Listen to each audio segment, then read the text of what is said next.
본문 이야기는 일명 탕자의 이야기라고 합니다. 탕자의 이야기라고 하니까 탕자가 주인공이겠다 생각하기 쉽습니다. 그러나 탕자가 주인공이 아니라 잃어버린 아들을 사랑하는 아버지의 이야기입니다. 잃어버린 아들을 찾기까지 사랑하시는 그 아버지의 이야기, 오늘 그 사랑을 깨닫게 되기를 소망합니다. 예수님께서 말씀을 전하실 때마다 가장 가까이 왔던 사람들이 있었어요. 그 사람들은요, 세상의 평판이 좋지 않았던 사람들입니다. 세리와 바리새인입니다. 예수님의 아픈 손가락 같이 참으로 안타까운 사람들, 이 죄 가운데 살았던 사람들입니다. 그래서 예수님에게는 이 사람들이 둘째 아들, 탕자였습니다. 그래서 첫째 아들과 같은 이 바리새인들이 예수님께서 이렇게 얘기했던 것입니다. 내가 이들을 너무 사랑한다. 너희가 이 둘째 아들을 미워해도 내가 이 죄 많은 사람들을 내가 사랑한다 라고 말씀해 주셨던 것이 오늘 본문의 말씀입니다. 그러나 이 말씀에 나오는 이 둘째 아들은요, 첫째 아들과 달리 정말로 사랑받을 만한 자격이 없는 아들입니다. 이 아들이 아버지에게 요구한 내용이 이러합니다. 아버지, 저에게는 아버지가 필요 없습니다. 아버지는 필요 없고 아버지가 소유한 재산만 필요해요. 그래서 아버지가 빨리 죽었으면 좋겠어요. 아버지가 죽어야 내가 받을 유산이 있거든요. 그런데 아버지 본인이 너무 건강하세요. 빨리 돌아가실 것 같지 않으니까 돌아가실 것 치고 아버지께서 제게 유산을 주세요. 그런데 아버지는 제게 있어서 인생을 방해하는 걸림돌이고 장애물일 뿐이니까 저는 유산만 받고 떠나겠습니다. 이렇게 얘기한 겁니다. 충격적이지 않습니까? 이것은 그 당시에 절대로 있을 수 없는 정말 충격적인 일이었습니다. 그런데 지금도 그렇죠. 이런 페루나가 있다면 아마 후드러 패도 정말 속이 시원치 않을 것 같습니다. 집에서 내쫓았을 거예요. 그 시대에 이런 말을 듣는다면요, 아버지는 분명 이 아들에게 욕설을 퍼붓고 또 때려서 이제 집에서 쫓아내는 게 맞습니다. 그런데 우리가 아는 바와 같이 아버지가 어떻게 하시죠? 아들의 원하는 요구 다 들어주는 거예요. 이해가 안 되는 것입니다. 왜 순순히 다 들어줬던 것일까요? 그것은 아버지의 유산을 달라고 할 정도로 이 아들이 삐뚤어졌기 때문에 그렇습니다. 이 아버지는요, 이 아들이 무슨 말을 해도 결국 아버지의 말 듣지 않을 것을 알았어요. 어떻게 해줘도. 그래서 만약에 때리고 내쫓게 되면 이 아들은요, 영영 아버지의 품을 떠날 필요합니다. 재산을 잃는 것보다도 아들과의 관계, 그것을 더 소중히 여겼던 아버지, 이 관계가 끊어지는 것이 더 두려웠기 때문에 아들의 재산이 어떻게 사용해 버릴 것인지 다 알면서도 자신의 생명을 내어준 것입니다. 왜냐하면 자신의 생명보다도 이 아들과의 관계가 더 중요했기 때문에 그렇습니다. 아들과의 관계만큼은 지키고 싶었던 거예요. 그런데도 이 탕자는요, 아버지의 마음을 하나도 모릅니다. 그렇게 받은 아버지의 생명 같은 땅, 그것을 아무렇지 않게 다 팔아버립니다. 지금도 그렇지만 땅을 파는 것, 이것은 상당한 시일이 걸리는 일이죠. 그런데 이 아들이요, 땅을 파는데 며칠이 지나지 않았다는 것입니다. 다 팔아버리고 재물을 모았다. 어떻게 가능한 일일까요? 땅을 파는 것은 율법적으로도 금지된 일입니다. 그런데 이 아들은요, 불법적으로 헐값에 그냥 막 팔아버렸던 거예요. 그리고는 자신이 속한 가문과 출생지와 아버지의 품을 떠나서 허랑방탕하게 그냥 살았던 것입니다. 그리고서는 나라에 임한 흉년으로 인해서 궁핍해지니까 한 사람한테 불붙어 사는데 그 사람이 시키는 일이 바로 이것이었어요. 돼지를 치면서 하루하루를 연명하는 신세로 살게 됐던 것입니다. 사실 유대인에게 있어서는 이 돼지를 치는 일, 이 돼지는요, 불결한 정도를 넘어서서 이것은 부정한 동물입니다. 그래서 율법에서 돼지를 금지하는 거예요. 이 유대인들은 돼지를 치는 사람을 세상에서 가장 저주받은 사람이다라고 생각을 했습니다. 그리고 돼지 키우는 것은 저주받은 사람만이 할 수 있는 일이다라고 생각했습니다.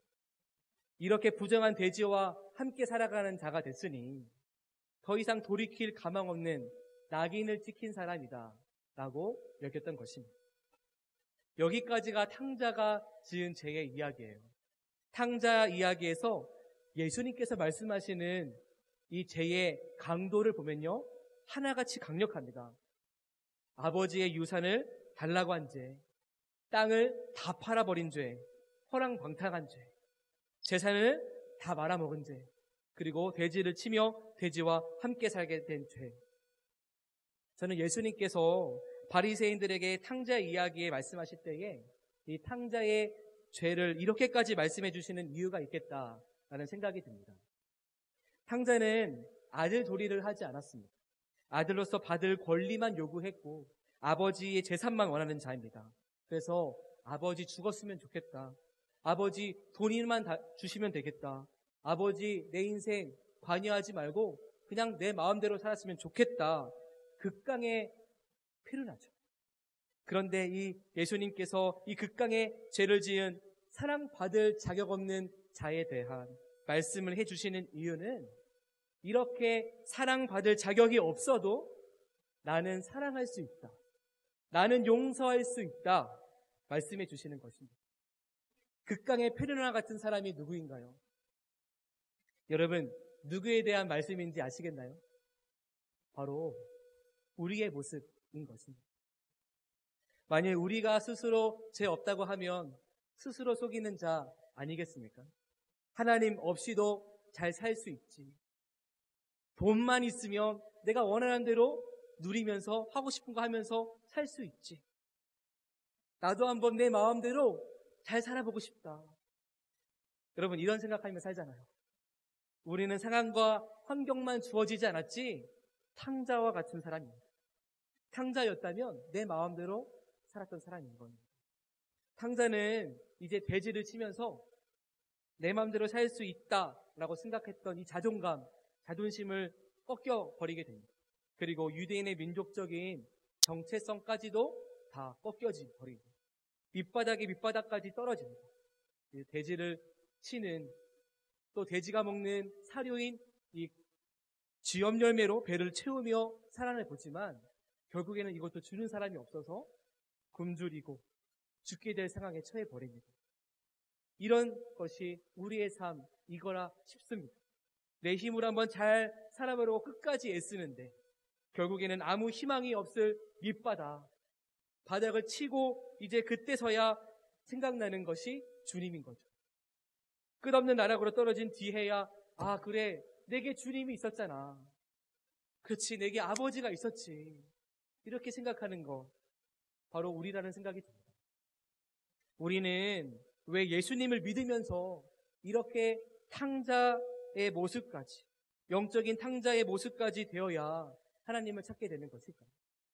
첫째는요, 아버지이신 하나님을 갈망하지 않고 다른 곳으로 나의 목마름을 채우고 싶어 하기 때문에 그렇습니다. 그래서 목마름을 내가 채우려고 하는 잘못된 믿음을 갖고 있는 것입니다. 90년대 가수 중에 서태지와 아이들이라는 그룹이 있습니다. 컴백홈이라는 노래가 있었는데요. 이런 가사가 있었습니다.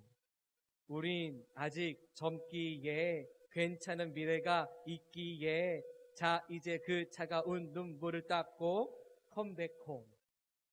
이런 노래. 이 노래가 90년대에 우리나라에 굉장히 유명했던 노래였습니다. 서태지라는 가수가 본인의 가출 경험담을 노래로 만든 거예요. 이 노래가 말하는 것은요, 집을 떠나서 인생의 끝까지 살아본 자신이 절망밖에 없었고, 그리고 괜찮은 미래를 위해서 이제 날 사랑하는 집으로 돌아오기를 내가 소망했다. 라는 이 고백인 것입니다. 실제로 이 노래가 불렸을 때에 수많은 가출 청소년들이 집으로 돌아왔다고 합니다. 정부가 못하는 일을 가수가 한 곡의 노래로서 정말 큰 일을 한 것이죠. 집 떠나면 개고생이다. 이 세상 노래도 말하는 것처럼요, 우리가 주님을 떠나서는요, 똑같습니다. 채워지지 않는 거예요.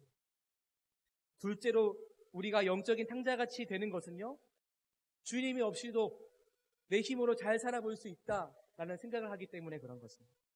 이것은 주님이 내 보요함이 되신다. 주님 없이는 나는 죽는다. 이 믿음이 분명하지 않기 때문에 하나님 아버지를 내가 갈망하지도 않는 것이고 의지하지도 않는 것입니다. 마치 아기가 제멋대로 놀다가 이제 내 뜻대로 안 되면 울음을 터뜨리고 엄마를 찾습니다. 엄마를 찾는 것 같이 여겨지는 것이죠. 아기가 스스로 할 수 있는 게 없더라고요. 혼자서 밥을 해 먹는다거나, 죄송합니다, 응가도 못 치우고 자신의 몸조차 제대로 가누지 못해요. 그런데 잘하는 게 한 가지가 있죠. 우는 걸 잘하더라고요. 엄마 하면서 펑펑 우는 게 아기가 잘하는 일입니다. 탕자가 그랬습니다. 제멋대로 방탕한 생활을 살다가 결국 스스로 해결할 수 있는 게 없구나, 아무것도 없구나 울면서 아버지를 찾습니다. 저는 이러한 생각이 들더라고요. 그래도 아버지를 찾아서 다행이야. 아버지를 찾아서 다행이야. 너무나 제멋대로 행동해서 어리석은 어린아이 같이 보였던 탕자였지만요, 탕자에게 있어서 그의 인생에 단 한 가지 잘한 일이 있다면 아버지를 찾은 거예요. 아버지를 찾는 게 너무나 당연한 일이죠. 그러나 아버지를 찾지 않는 사람, 이 세상에 얼마나 많은지 모릅니다. 절망의 낭떠러지 끝에서 아버지가 있다는 사실도 몰라요. 그렇게 생을 마감하는 사람이 이 시대에 얼마나 많은지 모릅니다. 소망 없는 인생에 영원한 생명을 주시는 아버지, 하나님을 모르고 찾지 않고 그렇게 절망해버리는 것입니다. TV 프로그램 중에 백종원의 골목식당이라는 TV 프로그램이 있습니다. 그 TV 프로그램을 보면요, 잘 이해가 되지 않는 사람이 있어요. 식당 주인입니다. 식당 장사가 잘 안 되는 요인을 발견냅니다. 찾아내고 그리고 코치해주는 프로그램인데, 대부분의 주인의 요리가 손님의 입맛에 맞지가 않는 거죠. 그래서 어려움을 겪는 것입니다. 백종원이 해답으로 대중들이 좋아하는 입맛에 맞는 이 요리를 찾아내주고, 좋아하는 맛을 찾아내주고, 또 이 주인이 요리 실력이 형편없으니까 요리 실력까지 향상시켜줍니다. 그런데 이상한 게 있어요. 이 식당 주인이요, 자신의 맛을 바꾸지 않으려고 합니다. 요리사로서의 자존심이 깨지기 때문에 자신의 입맛에 맞춘 요리를 바꾸지 않으려고 하는 똥꼬집을 갖는 거예요. 백종원 같이 최고의 요리사가 정말 전문적으로 1대1로 알려주는데도, 정답을 알려줘도 꺾지 않습니다. 어르고 달래서 결국에는요, 식당이 잘 운영되도록 도와줘요. 그런데 몇 달이 지나서 중간 점검으로 찾아갑니다. 그런데요, 이전과 똑같이 식당을 운영하는 거예요. 결국에는 백종원이요, 울분을 토하면서 막 울어요. 울기까지 하는 걸 봅니다. 그렇게 도와줘도 바뀌지 않는 모습, 우리의 모습 같지 않습니다. 우리는 끝까지 내 마음대로 하나님을 찾지 않습니다. 그리고 하나님께서 어떻게 도와주실 수 없는 인생으로 탕자같이 살아가서는 안 되는 것입니다. 이와 같이 우리의 삶은 돈과 명예, 성공과 쾌락으로 채울 수가 없는 영적인 목마름이 있어요. 이 목마름은 오직 예수 그리스도만이 채울 수 있습니다. 이 믿음이 분명한 순간이 바로 탕자의 삶을 끝내는 순간입니다. 모든 영적인 목마름에서 살 길은 오직 아버지께만 있는 것을 알고 돌아갈 때 소망이 있는 것입니다. 끝없는 나락으로 떨어진 탕자는 아버지를 찾는 것으로 인해서 상황이 전환이 됩니다. 이전은 삶에서 회복시키시는 위대한 전환점이 됩니다. 다시 돌아오지 않을 것 같았던 아버지의 그 집으로 돌아갈 것을 결단하고 결심하며 돌아가는 모습을 보는 것입니다. 이 시간에 17절 말씀 함께 보도록 하겠습니다. 함께 읽겠습니다. 시작. 이에 스스로 돌이켜 이르되 내 아버지에게는 양식이 풍족한 품꾼이 얼마나 많은가. 나는 여기서 주려 죽는구나. 산전수전 다 겪고 나서 거지가 돼 보니까 날품 팔아 하루하루 살아가는 품꾼이 부러운 거예요. 아버지의 사랑을 받았던 품꾼의 삶이 부러웠던 것입니다. 그래서 그 사랑이라도 내가 받고 싶다라는 생각이 들었던 것이죠.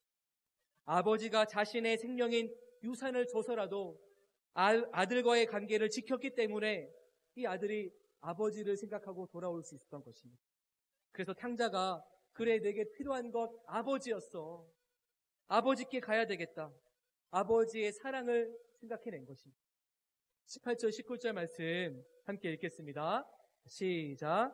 내가 일어나 아버지께 가서 이르기를 아버지 내가 하늘과 아버지께 죄를 지었사오니 지금부터는 아버지의 아들이라 일컬음을 감당하지 못하겠나이다.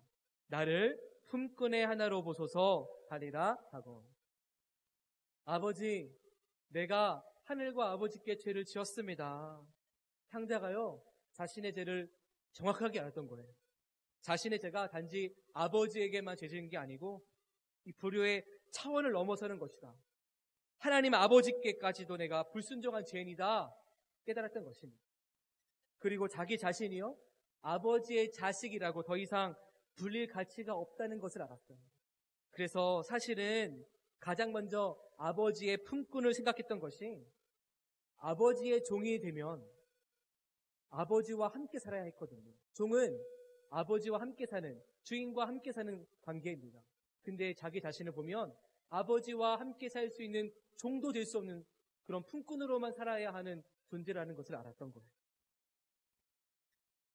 또 이 탕자가 아버지와 가문 그리고 사회적으로도 큰 죄를 지었는데 단순하게 그냥 잘못했어요 이렇게 사과만 해놓고서는 용서받을 수가 없다는 것을 알았습니다. 반드시 배상을 해야 했고 또 종보다도 못한 품꾼이라도 되어서 이 빚을 다 갚아야만 된다라는 생각을 가진 것입니다. 그래서 이렇게 고백하는 겁니다. 아버지, 저는 아들의 신분은 안 되겠고 그럴 가치가 없으니 저를 아버지의 품꾼 중에 하나로만이라도 받아주시면 제가 평생 속죄하면서 고생해 드리겠습니다. 이런 고백을 한 것입니다.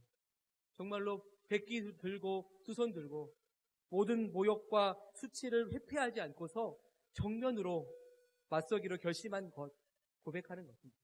그렇기 때문에 이 탕자의 속죄가 의미가 있고 행동이 가치가 있는 것입니다. 오직 아버지의 자비와 그 인자하심, 그 사랑에 자신의 모든 것을 다 내어 맡긴 것인 것입니다. 이제 이 탕자가 아버지의 집으로 돌아갑니다. 개선장군 같은 발걸음이 아니고 고개 푹 숙이고 터벅터벅 이 두려움 속에 눈물을 흘린 채 갔던 그 무거운 길이었습니다. 먼 나라에서 가는 길이니까 먼 시간을 걸어가면서 그만큼 아버지와의 먼 관계도 아마 그에게는 두려운 마음으로 부담감이 컸을 것입니다. 시간이 돼서 이제 마을이 보여요. 이제 탕자의 마음이 덜컥 주저앉았을 것입니다. 이제부터 탕자의 남은 인생은 아버지의 손에 달려있는 거예요. 그의 인생의 삶과 죽음의 기로에 서는 간절한 마음으로 아버지께 고백할 회개문을 노출했을 것입니다. 아버지, 제가 하늘과 아버지께 죄를 지었사오니 아버지의 아들은 못되지만 품꾼의 하나만이라도 되게 해주세요. 제발. 아버지의 아들은 못되더라도 품꾼의 하나만이라도 됐으면 좋겠습니다. 이 고백을 계속 읊조리면서 혹시라도 고백도 못하고 문전박대하시면 어떡하나. 그래도 어쩔 수 없지. 아마 눈물을 머금으면서 두려운 마음으로 한숨을 쉬며 걸어갔던 길이었을 것입니다. 그렇게 이 둘째 아들이 마을을 향해 가는데 아버지는 아들이 돌아오는 것을 멀리서 보게 됩니다. 사실 탕자가 상당히 먼 거리에서 오는 것, 이 아버지가 본 것이 우연이 아닙니다. 옥상 위에서 빨래 널다가 우연히 본 거 아니고 산보할 뻔 걷다가 내 아들 아닌가 이렇게 본 게 아니라는 거예요. 집 나간 이 둘째 아들의 상황 단순한 가출이 아니었죠. 아버지가 허락해서 집을 나가긴 했지만 들어올 때는 마음대로 들어올 수 있는 상황이 아니었습니다. 가문과 마을에 먹칠을 했어요. 욕되게 한 것에 대한 조치가 분명히 가문 사람들과 마을 사람들에게 당할 일이었습니다. 그래서 아들을 가장 먼저 만나고 앞장서서 보호해야 했던 것입니다. 우리 20절 말씀 보도록 하겠습니다. 아직도 거리가 먼데 아버지가 그를 보고 측은히 여기어 달려가 목을 안고 입을 맞추니. 아버지는요, 아들이 집을 나간 그 순간부터 하루도 빠지지 않고 기다렸던 거예요. 혹시라도 마을 사람들이 보면 안 되니까. 이 아들을 먼저 발견하기라도 했다간 어떤 해코지를 당할지 모릅니다.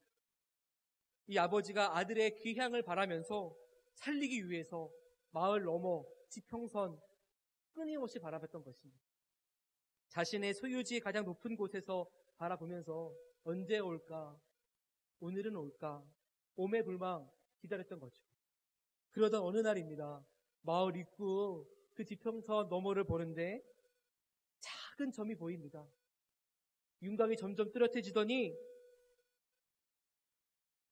어느 순간에 직감적으로 내 아들이네, 내 아들이었어 깨닫게 됐어요. 아직 거리가 멀어요.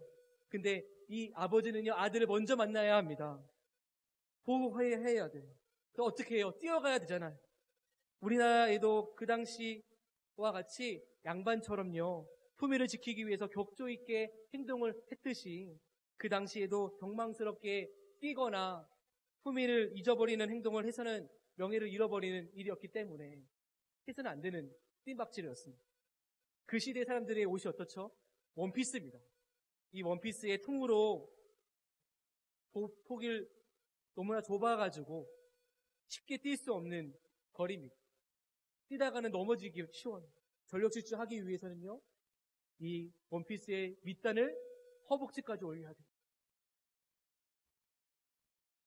아들을 보호하기 위해 달려가는 그 전심전력하는 그 모습, 애통하고 측은함 가운데서 언제 올지 모를 이 아들을 기다려왔던 이 아버지가 거지 행색으로 오는 아들을 보니 북받쳐 오르는 감정을 느꼈던 것입니다. 체면 차릴 거 없고 어떻게든 살려야 하니까 정신없이 뛰어가는 거예요. 이 북받쳐 오르는 감정에 울면서 마을 한복판을 달려가는데 그것을 본 하인들이 그 뒤를 쫓아서 달려갑니다. 따라가 보니까 돼지 오물로 뒤집어 쓴 거지가 하나 서 있는데 바로 둘째 아들 탕자인 거예요. 아버지는요, 이 더럽고 냄새나는 이 아들을 누구라도 알아볼까봐 온몸으로 없습니다. 그리고 목을 안고 입을 맞춥니다. 아버지의 사랑이 아들의 모든 악취를 없고 모든 죄와 수치와 마을 사람들의 모욕도 다 덮고 아들이 단 한마디의 말을 하기도 전에 온몸으로서 용서를 표현을 하였습니다. 격해진 눈물의 시간이 지나 정신을 추스린 이 둘째 아들이 이렇게 고백하며 회개문을 읽습니다. 21절 말씀 함께 보겠습니다. 아들이 이르되 아버지, 내가 하늘과 아버지께 죄를 지었사오니 지금부터는 아버지의 아들이라 일컬음을 감당하지 못하겠나이다 하니. 본래 고백할 회개문 여기서 끝나지 않죠. 지금부터는 아버지의 아들의 일컬음을 감당하지 못하겠나이다. 그리고 이어서 나를 품꾼의 하나로 보소서까지 고백해야 했습니다. 그런데 더 말할 수가 없었어요. 이미 용서한 아버지께서 말을 중간에 막습니다. 가로채버린 것이. 사실 아버지는 아들이 무슨 말 할지 다 알았습니다. 게다가 아들의 모습만 봐도 이미 가슴이 미어질 듯 아팠어요. 회개문을 읊조리는 것만으로도 마음이 불편했습니다. 아버지는 아들이 갖고자 하는 보상 하나도 바라지 않았죠. 왜냐하면 이미 아버지가 다 감당해야 할 책임과 수치를 뒤집었었기 때문입니다. 아들을 위해 한 이 명예와 체면, 자존심, 생명까지도 다 버렸습니다. 이것이 우리 하나님께서 우리에게 보여주신 십자가 사랑인 줄로 믿습니다. 우리 22절, 23절 말씀 같이 읽겠습니다. 시작. 아버지는 종들에게 이르되 제일 좋은 옷을 내어다가 입히고 손에 가락기를 끼우고 발에 신을 신기라. 그리고 살찐 송아지를 끌어다가 잡으라. 우리가 먹고 즐기자. 이제 아버지는 이 거짓골로 돌아온 탕자를 다시 아들로 권리를 회복하고자 순차적인 조치를 취합니다. 따라온 종들에게 이렇게 명하는 거예요. 제일 좋은 옷을 입혀라. 손에 가락기를 끼워라. 발에 신을 신겨라. 그리고 살찐 송아지를 잡아 잔치를 열어라. 어느 누구도 이 아들의 지위를 놓고 왈가왈부하지 못하도록 모든 지위와 권위를 다 회복시켜 주신 거예요. 그 시절에 고기가 귀한 그 시절, 염소나 양 같은 작은 동물 아니고 살찐 송아지 잡은 것은요, 대대적인 잔치를 열린 것입니다. 오늘날처럼 냉장고가 없어요. 한번 요리한 고기는요, 남기면 다 버립니다. 살찐 송아지 잡은 이 잔치는 집안 사람들만 모이는 조촐한 잔치가 아니라 온 마을 사람들이 다 초청돼서 함께 어울리는 기쁨의 잔치였어요. 이렇게까지 온 마을 사람들을 다 불러 모았던 것은 아들을 살리기 위한 거예요. 아들의 귀향을 알리고 아버지가 아들을 용서했다, 완벽한 용서를 알림으로 가문과 그리고 마을 모든 사람들에게 관계 회복과 용서를 위한 자리로서 마련한 것입니다. 우리 24절 말씀 보도록 하겠습니다. 함께 읽겠습니다. 시작. 이 내 아들은 죽었다가 다시 살아났으며 내가 잃었다가 다시 얻었노라 하니 그들이 즐거워하더라. 이것이 바로 아버지를 향해 돌아온 탕자 은혜인 것입니다. 아버지께로 돌아온 것만으로도 바로 이 모든 은혜가 누려지는 것입니다. 관계가 회복되고 권위가 회복되는 기쁜 은혜의 잔치인 것입니다. 사랑하는 성도 여러분, 주님께서 우리에게 바라시는 거 한 가지입니다. 바로 주님께 돌아오는 것인 줄로 믿습니다. 탕자는 하나님을 부인하고 교회를 떠난 사람을 말하는 게 아닙니다. 하나님 아버지 곁에 머무른 것을 답답해하고 여전히 목말라 하고 하나님의 사랑을 채우지 않으면서 엉뚱한 곳에서 채우고자 하는 그런 시도의 모습이 탕자인 것입니다.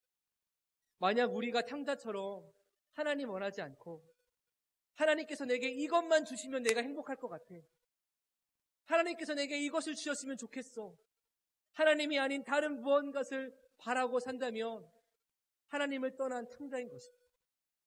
우리의 마음이 날마다 주님을 향해 있는지가 중요한 것입니다. 사랑하는 성도 여러분, 여러분의 마음은 어디를 향해 있습니까? 예수님께서 우리의 마음이 있는 것에 보물이 있다 하셨습니다. 우리의 몸이 여기에 있어요. 그러나 마음은 세상을 향해 있지는 않습니까? 무엇을 채우기 위해 그렇게 애를 쓰시며 살고 계십니까? 여러분, 만약 지금까지의 삶이 하나님보다도 세상에 가까운 삶이었다면 돌이켜서 하나님께 더 가까이 나아가는 삶을 사시기를 바랍니다. 이것은요, 그냥 사라지는 게 아니에요. 결단이 필요합니다. 그래, 결심했어. 하나님과 함께 살 거야. 이 믿음을 갖는 건데요. 지금 한 번 하고 끝나는 게 아니고 여러분, 날마다예요. 날마다 이 믿음을 가지고 결단해야 하는 것입니다. 하나님을 믿는다고 하면서 돌아가서는 여전히 내가 원하는 대로 목마름을 채우며 만족을 위해 산다면 탕자가 되는 거잖아요. 그래서 우리는 우리의 마음이 어디로 향하고 있는가 날마다 점검하고 날마다 주님을 바라보면서 탕자가 돼서는 안 되는 것입니다. 구약 성경에 보면 생각과 마음이 같이 나오는 때가 있습니다. 그때의 마음의 히브리어 원어는 콩팥입니다. 콩팥은 피를 찌꺼기를 걸러내는 배출하는 그러한 일을 합니다. 성경에 피가 생명이라고 나오거든요. 피는 생명입니다. 피에 찌꺼기를 걸러서 배출하듯이 우리의 생명이 지켜지기 위해서라면 우리의 마음에 붙어있는 모든 불순물들이 걸러져야 하는 것입니다. 필터링으로 걸러져야 살아갈 수 있는 것입니다. 이것은 늘 하나님을 마음에 품고 살아가는 거예요. 내 안에 예수님이 계심을 우리가 늘 경험하며 24시간을 살아가는 것입니다. 마틴 루터가 이렇게 말했습니다. 머리 위로 새가 지나가는 것 막을 수는 없지만 새가 우리의 머리에 둥지를 트고 살지 않도록 막을 수는 있다. 그렇게 하듯이 우리의 마음에 마귀가 유혹이 오는 것은 막을 수가 없어요. 그러나 우리 자신의 마음을 스스로 지킬 수가 있는 것입니다. 날마다 마음을 필터링하면서 걸러낸다. 여러분, 우리의 마음이 날마다 점검되고 걸러질 수 있음을 믿으시기를 바랍니다. 우리의 노력으로 할 수 있는 게 아니고 주님을 사랑하는 것입니다. 아버지이신 주님과 함께 살면서 주님을 사랑하는 마음으로 우리의 모시며 살면 되는 것입니다. 내가 하나님 아버지의 사랑을 받은다. 나는 하나님 아버지와 함께 살고 있어. 이것을 늘 기억하면서 살아가는 거예요. 우리가 하나님과 그 사랑을 누리며 살아갈 때에 바로 지금부터 날마다 모든 순간 하나님과 함께 살아가는 저와 여러분 되실 줄로 믿습니다. 우리가 그 은혜를 기억하면서 함께 찬양하고 기도하며 나가기 원합니다. 지금부터 나의 삶은 아버지와 함께 사는 은혜의 삶이다. 이 믿음을 갖고 살아가시는 저와 여러분 되시기를 주님의 이름으로 축원합니다.